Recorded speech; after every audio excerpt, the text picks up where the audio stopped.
디모데후서 6장입니다.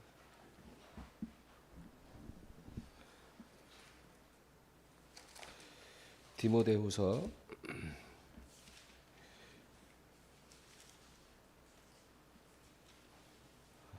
디모데전서인가요? 디모데전서. 디모데전서 6장 7절에서 10절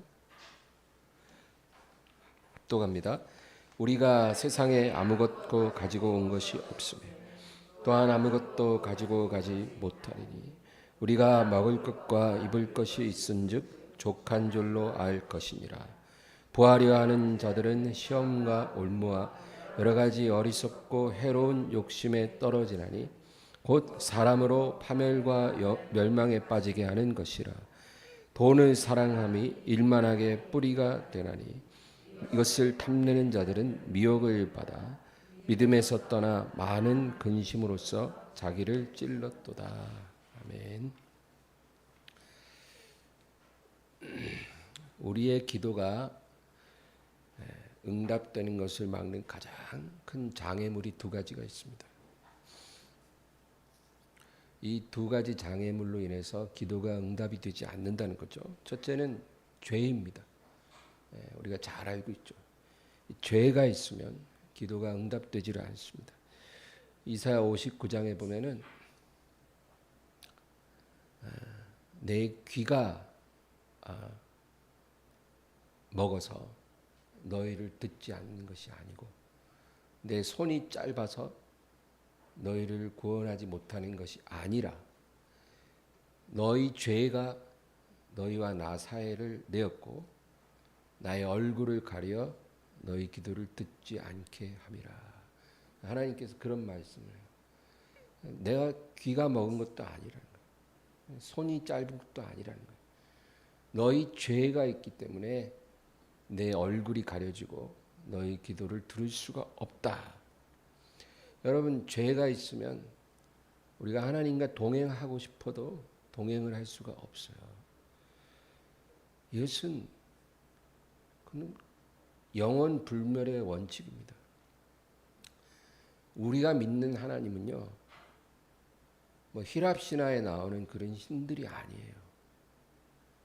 다른 종교에서 말하는 그런 가짜 신들이 아닙니다. 유일하신 하나님이죠.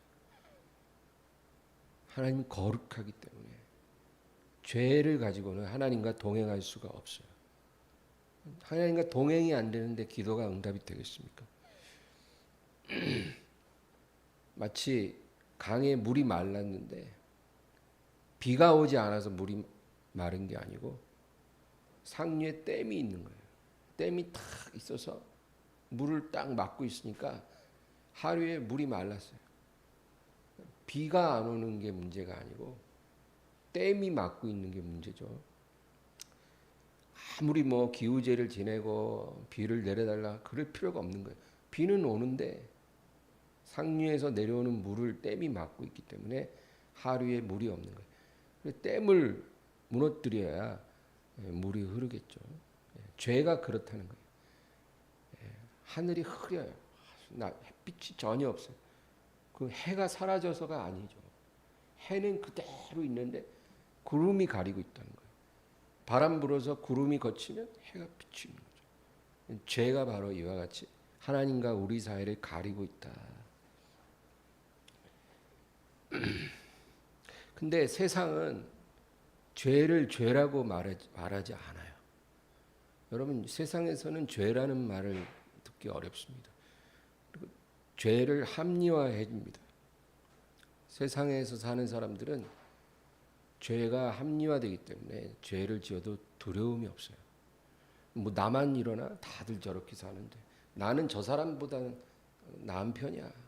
이런 건 죄도 아니야. 그렇게 생각합니다. 그래서 세상에서는 죄책감을 없애버려요. 죄책감이 있어야 회개를 하는데 죄책감을 없애버립니다. 그래서 예수님도 선지자들도 사도들도 회개하라. 늘 그 말씀하셨어요. 항상 설교를 하실 때 회개하라. 하나님께 돌아오라. 너희 길을 버리고 하나님께 돌아오라. 그렇게 늘 말을 하는 게 죄 때문에 하나님의 복을 못 받는 거예요. 다른 게 문제가 아니라 죄 때문에. 이 죄가 처리되기 전에는 하나님을 볼 수가 없다. 근데 우리는 죄를 스스로 깨닫지를 못해요. 그래서 여러분 말씀이 필요한 겁니다. 우리가 말씀 안 읽고 세상에서 막 정신없이 살면요, 세상은 죄를 합리화시켜주기 때문에 우리는 절대 죄를 깨닫지 못해요. 회개를 할 수가 없어요. 그래서 우리가 매일 아침 저녁 말씀 앞에 나와야 된다는 게 그거예요. 말씀은 영혼의 거울이에요. 거울. 여러분, 우리가 거울을 봐야 내 얼굴에 뭐가 묻었는지, 얼마나 묻었는지 뭐 보이고, 그래 보여야 닦을 거 아니에요. 거울 안 보고 어떻게 우리가 우리 자신을 가꿀 수 있습니까? 하나님 말씀이 영혼의 거울이에요.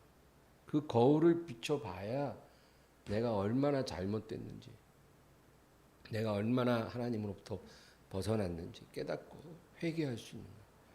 그래서 하나님 말씀을 아침 저녁으로 묵상하고 또 설교도 부지런히 들어야죠. 균형을 잘 잡아야 돼요. 그 생활을 우리가 포기하면 안 돼요. 바쁘다고 아프다고 포기하면 절대로 안 돼요. 하나님 말씀은 영의 양식이고 거울이에요. 우리가 살기 위해서라도 하나님 말씀을 봐야 돼요.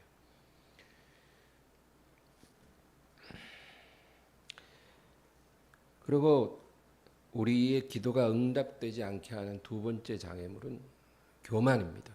오늘 저는 이 얘기를 하려고 그래요. 죄가 기도 응답을 막는 거는 우리가 잘 알고 있죠. 죄는 버려야 돼요. 기도가 응답되길 원하면 죄는 버려야 돼요. 두 번째로 중요한 게 교만입니다. 영적으로 섰다고 생각하는 사람들이 대부분 여기 걸려 넘어집니다. 근데 문제는 넘어져도 넘어졌는지도 모른다는 거예요. 넘어지면 넘어진 걸 알아야 되잖아요. 넘어져도 넘어진 줄 몰라요. 교만한 사람들은 대부분 자기가 교만하다는 걸 몰라요. 그게 문제예요. 여러분, 죄는요, 죄가 우리 안에 들어오면 우리가 금방 알아챌 수 있어요. 그래서 그 죄를 내가 버리기로 결심하고 하나님께 나아가면 해결할 수 있어요. 근데 교만은 그게 우리 안에 들어와도 그게 들어와 있는지도 모르고 또 내가 그 교만에 걸려 넘어져도 내가 넘어졌는지도 몰라요. 그래서 무서운 거예요.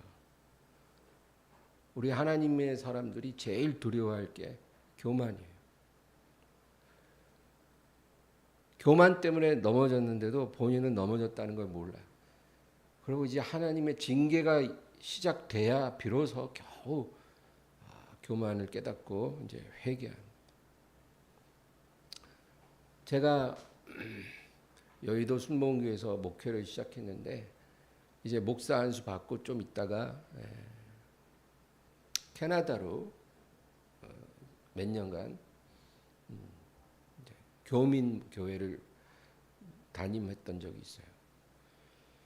근데 제가 그곳에 가기 전에는 저 자신이 굉장히 괜찮은 목사인 줄 알았어요. 진짜로. 내가 생각해도 나같이 정직한 목사가 없더라고요. 그리고 나 굉장히 괜찮은 목사예요. 내가 볼 때. 또 사람들도 꽤 칭찬을 해주셨어요. 그래서 다른 목회자들에 비해서 내가 상당히 괜찮다. 근데 제가 거기 가서 많이 깨졌어요. 하나님께서 저를 제대로 보도록 도와주셨어요. 그래서 제가 회개 많이 하고 아주 더러운 오물이 그렇게 묻어 있었는데 내가 나를 이렇게도 몰랐구나. 그걸 알았습니다. 여러분, 이게 교만의 문제예요.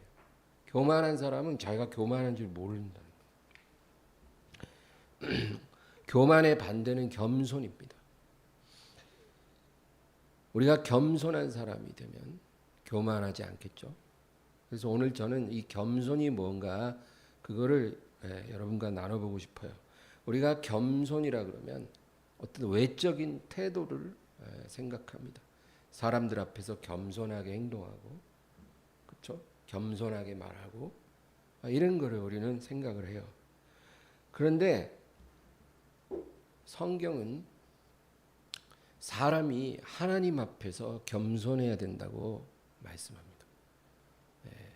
성경이 말하는 겸손이라는 것은 하나님의 관점에서 겸손을 말하는 거예요. 우리가 생각하는 그런 차원이 아니고 하나님의 관점에서 어떤 사람이 겸손한 사람인가, 이거를 우리가 알아야 돼요.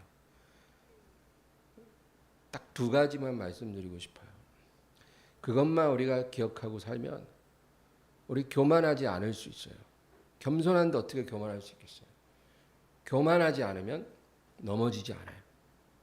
그리고 하나님께서 우리에게 은혜와 복을 주실 것입니다. 하나님의 코드에만 맞추면 복은 달라고 안 해도 주셔요. 그게 하나님의 방법이에요. 우리가 하나님 안에 거하고 그분 뜻대로 살면 복은 그냥 자동이에요. 자동.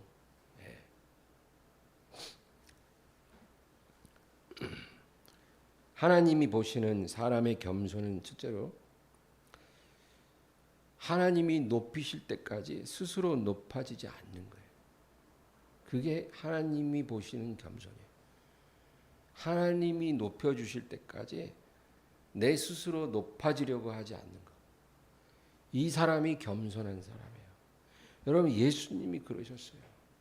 예수님은 아버지께서 예수님을 높여주실 때까지 절대로 스스로는 높아지려고 하지 않으셨어요. 그리고 낮은 자리에 머무셨어요. 왜? 아버지께서 예수님을 낮아지라고 하셨거든요. 내가 너를 높일 때까지, 내가 너를 높여서 내 우편에 앉히고 또 너의 원수를 내 발판으로 만들 때까지 너는 낮아져라. 그러니까 예수님은 아버지가 높여주실 때까지 철저히 낮아지셨다는 거예요. 이게 겸손이에요. 마귀가 와서 예수님을 시험했잖아요. 그 시험도 사실은 그거예요. 하나님께서 너를 높여주시기 전에 네 스스로 높아지고 너 스스로 이 세상의 행복과 성공을 취할 수 있다라는 거예요. 하나님의 시간이 되기 전에 네 의지로, 네 힘으로 높아져라. 성공해라. 그 마음을 예수님에게 불어넣었어요. 예수님이 그 시험을 이기셨죠. 마귀가 와서 네가 하나님의 아들이면 이 돌을 명하여 떡이 되게 하라. 떡이라는 것은 배부름을 말해요. 부요함을 말해요. 하나님이 너에게 부요함을 주기 전에 네가 하나님의 아들이면 지금 네 눈앞에 보이는 돌멩이를 떡으로 바꿀 수 있지 않겠냐? 저 바위를 금으로 바꿀 수 있지 않겠냐? 그렇게 해봐라. 뭐 기다리고 앉아있냐? 네가 그렇게 할 수 있지 않냐? 그렇게 유혹을 했어요. 예수님 그 유혹에 넘어가지 않았어요. 아버지가 높여주실 때까지 예수님은 스스로 높아질 수 있는 기회를 거부했어요. 그리고 두 번째로 예수님은 성전 꼭대기에 데려가서 네가 하나님의 아들이면 사람들 앞에서 뛰어내려가. 천사들이 너를 탁 받아주면 사람들이 다 너를 인정해 주지 않겠냐. 뭐 아버지가 높이실 때까지 기다릴 일이 뭐 있냐. 네가 성전 꼭대기에서 탁 뛰어내려서 몸이 상하지 않으면 사람들이 다 내게 복종하지 않겠냐. 네가 충분히 그렇게 할 수 있지 않겠냐. 하나님의 아들인데 그렇게 해봐라. 예수님은 그것에 응하지 않으셨어요. 마지막 세 번째로 산 꼭대기에 올라가서 천하 만국 영광을 다 보이고 네가 나와 타협하고 내게 무릎 꿇으면 내가 이 모든 권력을 너에게 줄 수 있다. 뭐 아버지가 너한테 권력을 넘길 때까지 기다릴 게 뭐 있냐? 지금이라도 네가 원하면 내가 너에게 줄 수 있다. 예수님 거절하셨어요. 아버지가 주실 때까지 예수님은 당장 그것을 손을 내밀어 취할 수 있어도 그거를 거절했어요. 그것이 겸손이에요. 성경에서 하나님께 복받은 사람들의 특징이 그 겸손이 있었어요. 요셉도요. 하나님이 요셉을 높여주실 때까지 자기가 취할 수 있는 기회를 다 거절했어요. 보디발의 아내의 유혹에 넘어가 주면 얼마나 편하겠어요. 그렇죠? 안 그래도 잘 나가는데 더 잘 나갈 수 있잖아요. 그 기회를 자기 저절로 굴러 들어오는 떡을 거절했어요. 내가 어찌 이 악을 행하여 하나님께 범죄하겠습니까? 하나님이 높여주실 때까지는 눈앞에 다가오는 성공의 기회를 거절했어요. 그게 하나님 관점에서 겸손한 사람이에요. 하나님이 그런 사람에게 진짜 복을 주시는 거예요. 우리가 그런 복을 받아야 되는데 그런 복을 주기 전에 마귀가 먼저 와요. 육이 먼저 오고 영이 다음에 온다고 성경에 그랬잖아요. 육의 사람이 먼저 오고 영의 사람은 나중이라. 꼭 마귀가 먼저 와서 초를 쳐요. 그래서 하나님이 주시는 축복이 오기 직전에 와가지고 네가 나랑 짝짝꿍 하면 내가 당장 줄 수 있어. 그거 딱 받아 먹으면 끝난 거예요, 여러분. 하나님의 축복은 캔슬이에요. 캔슬. 많은 크리스찬들이 하나님의 사람들이 이렇게 넘어져서 겸손한 자의 축복을 받지 못했어요. 우리가 조심해야 합니다. 아담과 하와가 이런 겸손이 없었어요. 하나님이 선악과를 먹지 말라고 했잖아요.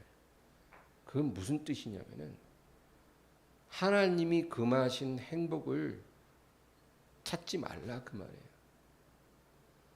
이미 에덴 동산에는 충분한 행복이 주어졌어요. 하나님이 금한 그 과실 없어도 충분했다. 그러나 하나님이 그 중앙에 있는 나무의 실과를 금하신 것은 하나님이 금지한 것을 추구하지 마라. 하나님이 금한 행복을 탐하지 마라. 그러면 거기서 딱 멈췄어야죠. 그런데 그것까지 탐하다가 무너지는 거예요. 둘째 아들도 마찬가지예요. 아버지 돌아가시면 자기 목 다 주어질 건데 그걸 못 참고 생전에 달라는 거예요. 때가 돼서 자기가 존귀하게 될 텐데 그때까지 못 기다려요. 지금 주세요. 지금 받아서 내가 그걸 써야 되겠어요. 이런 둘째 아들이 어떤 일을 당했습니까, 여러분? 하나님의 백성은요, 하나님이 우리를 높이 주시고 존귀하게 해주실 때까지 기다려야 돼요. 마귀가 제안하는 그런 유혹들을 다 거절하고 물리쳐야 돼요. 그래야 우리가 복 있는 사람이 되는 거예요. 복 있는 자는 오만한 자의 자리에 앉지 않는다. 오만한 자가 되지 않는다. 교만한 자 되지 않는다. 겸손한 자가 되는 거죠. 바로 그 겸손이 하나님이 높이실 때까지 기다릴 줄 아는 게 겸손이에요. 이게 복 있는 사람이에요. 여러분, 우리가 주님의 나라에서 새 포도주로 축배를 들기 전까지 이 세상에 살면서 샴페인 미리 터뜨리면 안 돼요. 주님의 나라에 딱 들어가서 주님 앞에 딱 서서 그 영광의 얼굴 바라보면서 우리가 새 포도주로 탁 주님과 함께 마시는 그날까지 참으세요. 기다리세요. 이 세상에서 샴페인 터뜨리지 마세요.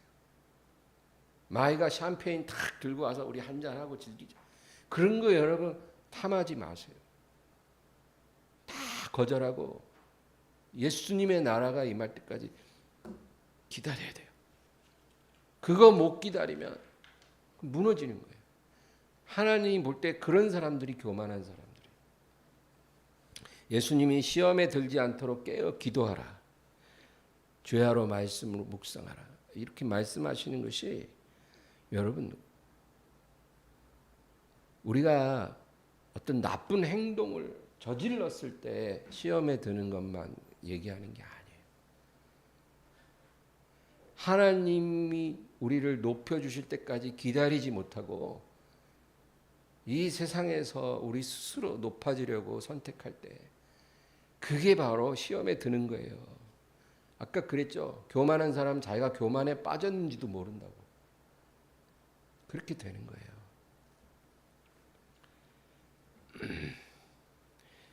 하나님께서 우리에게 면류관을 씌워주십니다. 그날에 승리의 면류관, 영광의 면류관, 의의 면류관, 영생의 면류관. 성경에는 여러 가지 이름의 면류관이 있죠. 그 면류관을 우리에게 약속하셨어요. 믿으세요? 그 면류관을 순결한 신부들한테만 씌워준다는 거예요. 예수님께서. 그리고 우리 손잡고 혼인잔치를 하실 거예요. 여러분 그때까지 마귀에게 속지 말아야 합니다.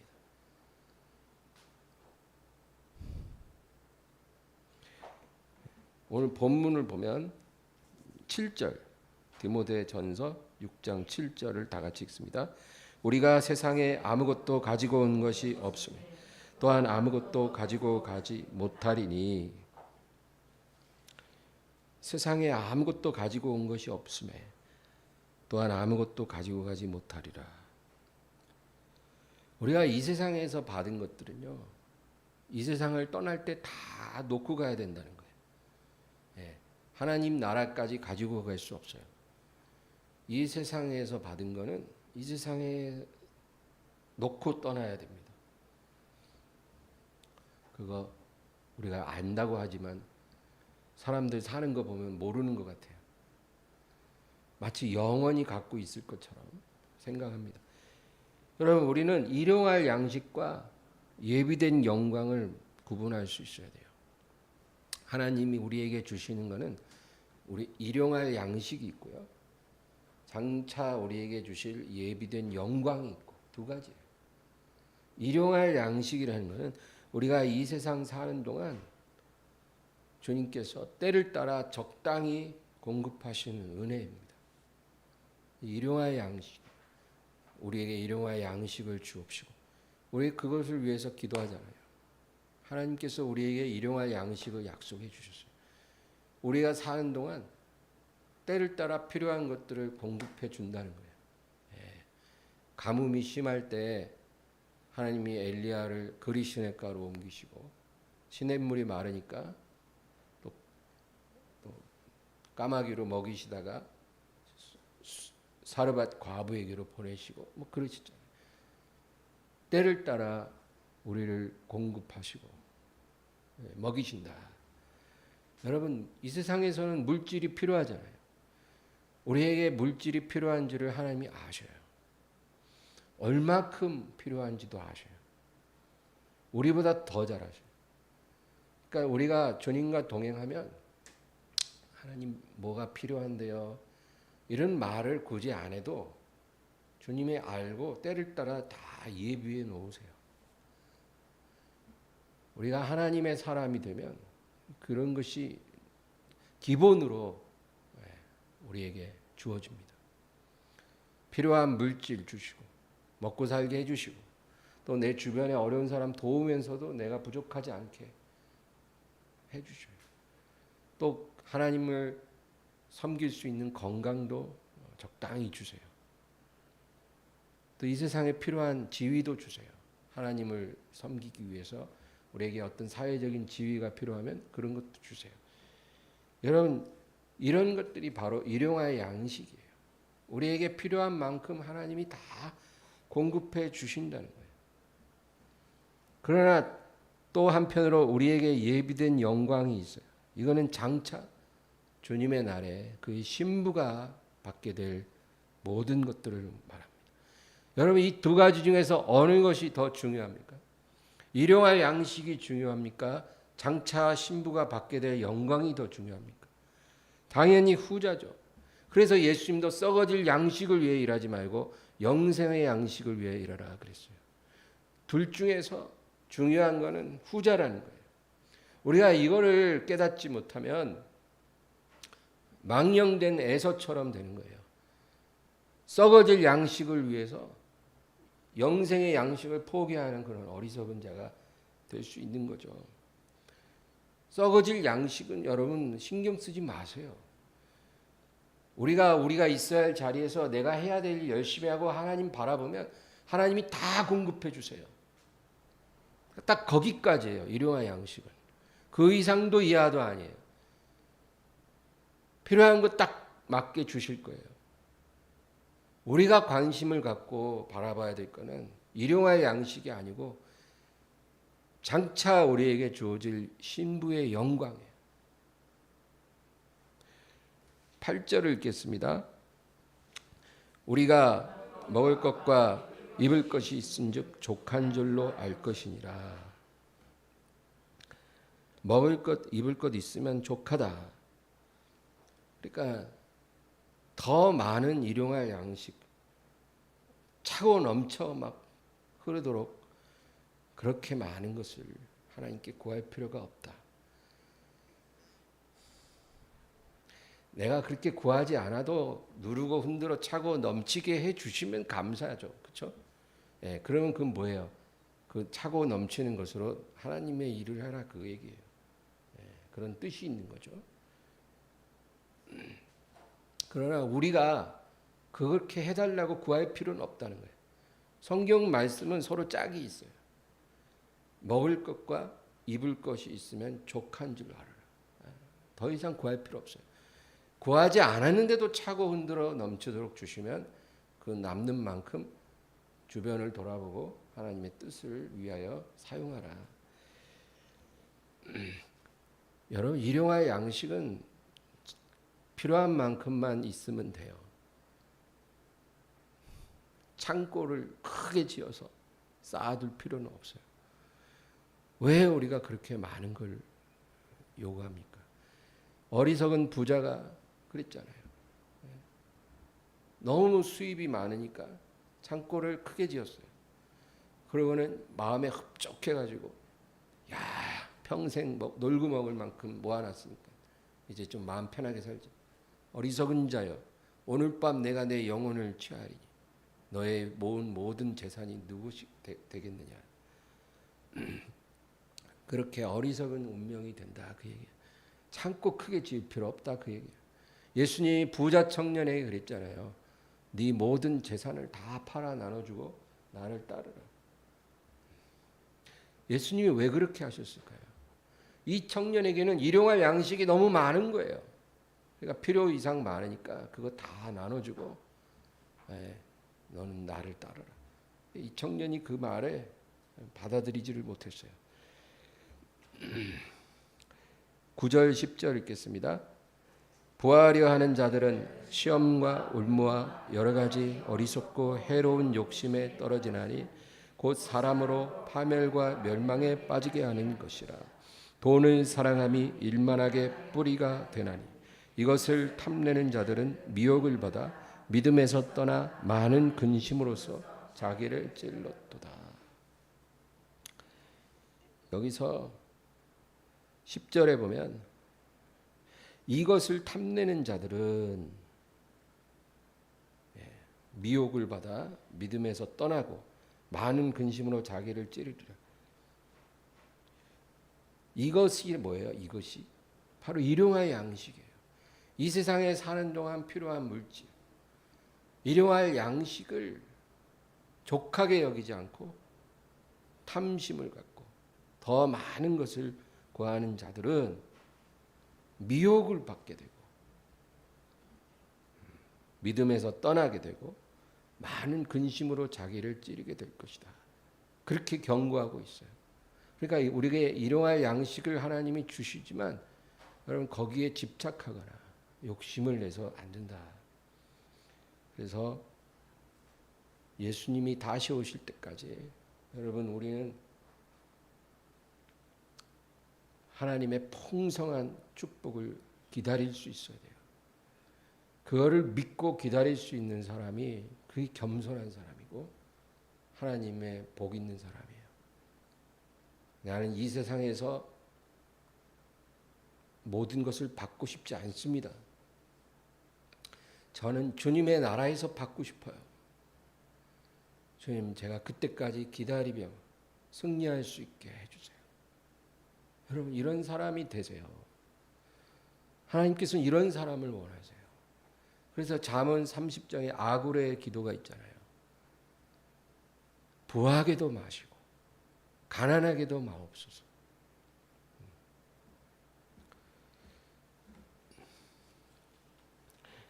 그다음 한 가지 더 얘기하면 겸손이란 초심을 잃지 않는 것입니다. 여러분 사람이요 자꾸 변해요. 환경이 달라지고 처지가 달라지면 마음도 태도도 변합니다. 물질이 풍성할 때하고 궁핍할 때 달라요. 낮은 자리에 있을 때 높은 자리에 있을 때 다르고 몸이 아플 때 건강할 때 다르고 사업이 어려울 때 잘 될 때 다르고 잃을 것이 없을 때와 잃을 것이 많을 때 달라집니다. 이렇게 대부분의 사람들은 처지가 바뀌면 마음도 달라져요. 근데 하나님께서는 어떤 사람을 원하시냐면 초심을 계속 지킬 수 있는 사람. 그런 사람이 얼마나 하나님 앞에 귀한지 몰라요. 다니엘이 그랬어요. 하나님이 다니엘에게 큰 은총을 주셨거든. 그래서 가브리엘 천사가 와서 너 하나님의 은총을 크게 받은 자야. 하나님이 왜 다니엘에게 은총을 크게 내리셨냐면 다니엘은요 초심을 잃어버리지 않았기 때문이에요. 그것밖에 없어요. 다니엘이 하나님 앞에 은총을 받을 이유는 초심을 잃어버리지 않는 사람이었어요. 그는 총리가 되기 전이나 총리가 된 후나 똑같았어요. 그게 여러분 쉬운 일인지 아세요? 다니엘은요 내가 하나님에 대한 태도가 변하느니 차라리 사자의 먹이가 되기 원합니다. 그런 사람이었어요. 자기 태도를 조금만 바꾸면 살 수 있잖아요. 그리고 총리 자리를 지킬 수 있잖아요. 그런데 다니엘은 그렇게 하지 않았어요. 내가 하나님께 하던 것을 바꾸느니 차라리 사자의 먹이가 되겠습니다. 여러분 이런 사람을 하나님이 발견했을 때 하나님이 그 사람에게 은총을 안 주시겠어요. 그래서 다니엘이 특별한 거예요. 여러분 우리도 다 이 시험을 통과합니다. 하나님이 우리의 인생이 올라가기도 하시고 내려가기도 하시는 이유가 뭔지 아세요? 심심해서가 아니에요. 우리에게 이런 시험을 하시는 거예요. 네가 형통할 때 그리고 곤고할 때 얼마나 동일한 태도를 갖고 있는지, 네가 몸이 아플 때 건강할 때, 네가 잘 될 때 안 될 때, 네가 얼마나 달라지는지 아니면 동일한지 하나님께서 그거 보는 거예요. 여러분 동일한 태도를 유지하는 게 그게 겸손한 거예요. 하나님의 관점에서의 겸손은 이렇게 우리가 생각하는 거랑 달라요. 겸손한 자가 복을 받는 건 진리인데 하나님이 보시는 겸손이 바로 이런 거예요. 어떤 상황에서든 동일한 사람. 총리가 되기 전에도 늘 하나님을 경외하고 총리가 되고 난 뒤에도 똑같아요. 총리가 되기 전에는 잃을 게 별로 없어요. 그러니까 담대하죠. 세상에 막 큰 축복을 받은 뒤에는 잃을 게 많잖아요. 말 한마디 잘못해도 굴러떨어질 수 있는 그런 상황이 되면 사람들이 얼마나 몸을 사리겠어요. 믿음을 타협하기가 쉽다는 거예요. 그래도 변하지 않아요. 크리스찬이라고 하는 국회의원들이요, 정치인들이 선거철만 되면 절에 가갖고 불공 드려요. 여러분, 장로, 집사 할 것 없이 우리가 알고 있는 기독교인 정치인들 있잖아요. 그 사람들 선거철에 가면 절에 가갖고 불공 드리는 사진들 못 보셨어요? 다 그래요. 다 예외 없어. 표심을 얻겠다고, 불교인들을 자극시키지 않겠다고. 선거철 전에는 뭐 교회 가서 간증도 하고, 저는 하나님 없이는 못 살아요, 하나님만 섬겨요, 이래가지고 교인들 마음을 탁 얻더니 선거철 되어서는 또 불교인들 마음을 얻겠다고 그 짓거리예요. 이렇게 달라지면 여러분, 그 사람이 하나님 앞에 복을 받겠어요? 복 받고 안 받고를 꼭 이 세상에서 뭘 얻고 안 얻고로 우리가 판단하면 안 돼요. 욥도 그 시험을 통과했어요. 아브라함도 그 시험을 통과했어요. 욥의 케이스는 축복을 먼저 주셨다가 그것을 걷어가신 케이스. 그래서 하나님께서 욥에게서 보신 게 뭐냐면, 내가 축복으로 산울타리처럼 너를 두를 때하고 내가 너의 모든 것을 다 가져갔을 때하고 네가 얼마나 달라지는지 한번 보리라. 하나님 그거를 시험해 보신 거예요. 욥은 거기서 통과했어요. 그리고 아브라함은 반대로 100살이 될 때까지 아들 하나 없다가 100살에 아들 주셨잖아요. 100살에 되기 전까지 하나님을 경외했던 아브라함이 이제 그 원하는 아들을 얻고 나서 그 아들을 바치라고 했을 때 어떤 태도를 보일지 하나님 궁금하신 거예요. 내가 너에게 연단을 주고 그 다음에 원하는 축복을 줄 때 네가 어떻게 달라질지 한번 보리라. 통과했어요. 그래서 여러분, 하나님이 그들을 축복하시고 사랑하신 거예요. 그 하나님이 우리라고 다르게 대하시겠어요? 그러니까 여러분, 어떤 상황이 오면 야 기분 좋다, 기분 나쁘다, 이게 아니라 하나님께서 지금 나에게 뭘 보고 싶으신가, 그거를 빨리 캐치를 해야 돼. 그게 지혜로운 사람이야. 너무 막 인생이 잘 풀려, 막 축복이 막 내려오면 좋아라고 하지 말고, 이 상황에서 내가 어떻게 하는지 하나님 보고 계신다. 거기에 오히려 신경 써야 돼요. 그게 답이에요. 그리고 반대로 하나님이 시련을 주시고 우리를 낮추실 때 내가 어떻게 변하는지 하나님 보고 계시다는 것을 우리가 기억해야 돼요. 이 시험을 잘 통과하면 하나님께서 우리의 겸손을 인정해 주신다, 그것입니다. 우리가 이 두 가지 겸손이 삶에 이루어지고 있으면 여러분, 세상이 우리를 어떻게 평가를 하든 신경 쓸 거 없어요. 마귀가 우리에게 다가와서 어떤 손가락질하고 정죄를 해도 우리는 두려울 게 없어요. 하나님께 인정받은 사람은 마귀도 세상도 두려울 게 없어요. 겸손하면 돼요. 겸손이 뭐냐고요? 오늘 두 가지예요. 하나님이 높이실 때까지는 기다려라. 스스로 높아지지 마라. 그리고 초심을 지키고 동일한 태도를 하나님 앞에 가져라. 이 두 가지만 지키면 하나님 그 사람에게 복을 안 주실 수가 없는 거예요. 우리 빌립보서 4장을 한번 찾아보겠습니다. 빌립보서 4장, 조금만 더 앞으로 가면 돼요. 4장 11절에서 13절 다 같이요. 내가 궁핍함으로 말하는 것이 아니니라. 어떠한 형편에든지 나는 자족하기를 배웠노니 나는 비천에 처할 줄도 알고 풍부에 처할 줄도 알아. 모든 일 곧 배부름과 배고픔과 풍부와 궁핍에도 처할 줄 아는 일체의 비결을 배웠노라.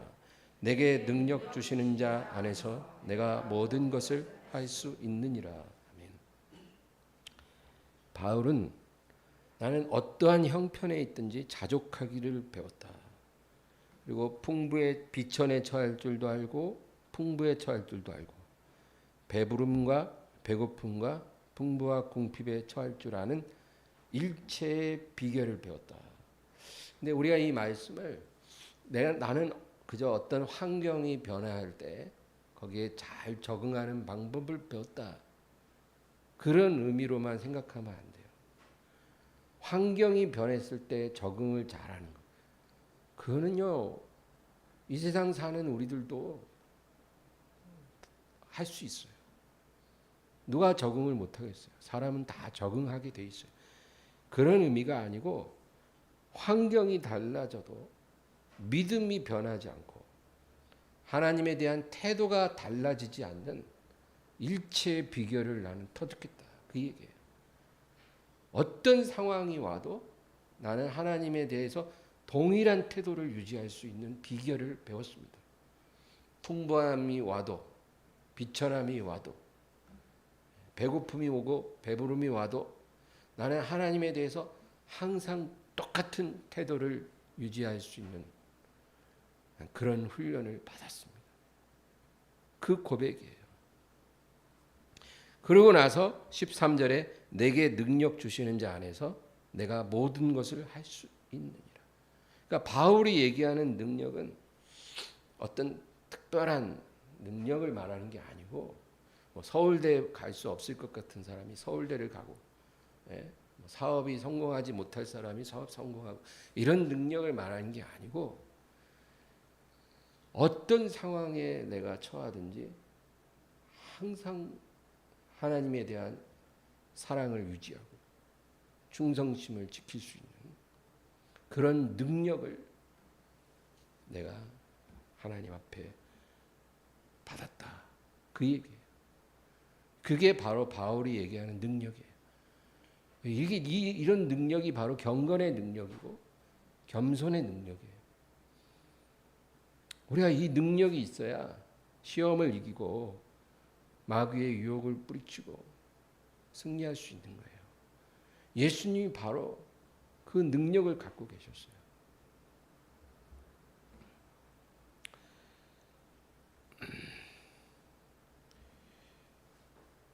마태복음 11장 28에서 30절 읽고 마치려고 합니다. 마태복음 11장 28에서 30절. 마태복음 11장 28에서 30절 다 같이 읽습니다. 수고하고 무거운 짐진 자들아 다 내게로 오라. 내가 너희를 쉬게 하리라. 나는 마음이 온유하고 겸손하니 나의 멍에를 메고 내게 배우라. 그리하면 너희 마음이 쉼을 얻으리니 이는 내 멍에는 쉽고 내 짐은 가벼움이라 하시니라. 예수님 뭐라 하냐면 나는 마음이 온유하고 겸손하니 내 멍에를 메고 내게 배우라. 그리하면 너희 마음이 쉼을 얻으리라. 나의 온유와 겸손을 배우면 너희가 쉼을 얻게 되리라. 여러분 왜 예수를 믿는데 쉼이 없습니까? 예수를 믿는데 왜 쉬지 못하나요? 오늘 말씀에 답이 있어요. 예수님의 겸손을 배우지 못했기 때문이에요. 믿기는 믿는데 예수님의 겸손을 못 배웠어요. 그러니까 쉼이 없는 거예요. 예수님은 내게 와서 나의 온유와 겸손을 배우라는 거예요.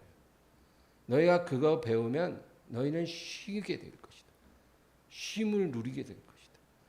이 세상의 이 고단한 삶에서 너희는 안식을 얻게 될 것이다. 그 예수님의 겸손이 뭐예요? 오늘 두 가지예요. 그거 배우면 너희는 쉬게 될 것이다.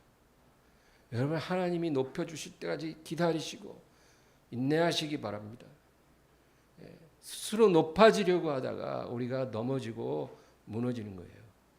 하나님 뜻이 아니거든요. 우리는 그렇게 해서 우리가 넘어져도 하나님을 원망하죠. 왜 나를 도와주시지 않았냐. 하나님 뜻대로 안 하는데 어떻게 도와줍니까? 하나님이 높여주실 때까지 기다리세요.